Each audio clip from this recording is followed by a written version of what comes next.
ఒకటి సామ్యుయేలు 31వ అధ్యాయము. అంతలో ఫిలిష్తీయులు ఇజ్రాయేలీయులతో యుద్ధము చేయగా ఇజ్రాయేలీయులు ఫిలిష్తీయుల ఎదుట నుండి పారిపోయిరి. గిల్బోవ పర్వతము వరకు ఫిలిష్తీయులు వారిని హతము చేయుచు సౌలును అతని కుమారులను తరుముచు యోనాతాను, అబినాదాబు, మెల్కీషువ అను సౌలు యొక్క కుమారులను హతము చేసిరి. యుద్ధములో సౌలు ఓడిపోవుచుండగా అతడు అంబులు వేయు వారి కంటబడి వారి చేత బహు గాయముల నొందెను. అప్పుడు సౌలు సున్నతి లేని వీరు వచ్చి నన్ను పొడిచి అపహాస్యము చేయకుండునట్లు నీ కత్తి దూసి దాని చేత నన్ను పొడువమని తన ఆయుధములను మోయువానితో చెప్పగా అతడు భయము చేత అలాగు చేయనొల్లకుండెను గనుక సౌలు తన కత్తి పట్టుకొని దాని మీద పడెను.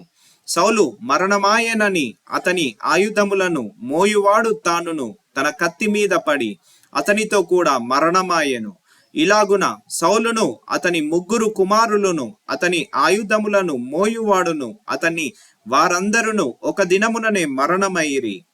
లోయ అవతలనున్న ఇజ్రాయేలీయులను యోర్దాను అవతలనున్న వారును ఇజ్రాయేలీయులు పారిపోవుటయు సౌలును అతని కుమారులను చచ్చియుండుటయు చూచి తమ నివాస గ్రామములు విడిచిపెట్టి పారిపోయిరి.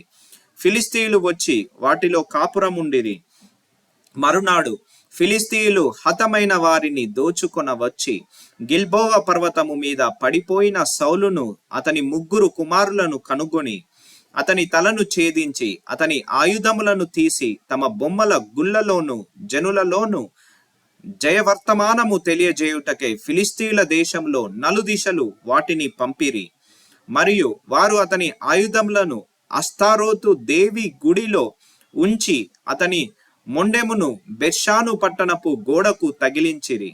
అయితే ఫిలిష్తీయులు సౌలుకు చేసిన దాని గురించిన వార్త యాబేష్ గిలాదు వారు విని బలశాలులందరూ లేచి రాత్రి అంతా నడిచి సౌలు మొండెమును అతని కుమారుల కళేబరములను బెర్షాను పట్టణపు గోడ మీద నుండి దించి యాబేషునకు తిరిగి వచ్చి వాటిని దహనము చేసి వారి శల్యములను తీసి యాబేషులోని పిచుల వృక్షము క్రింద పాతిపెట్టి 7 దినములు ఉపవాసముండిరి.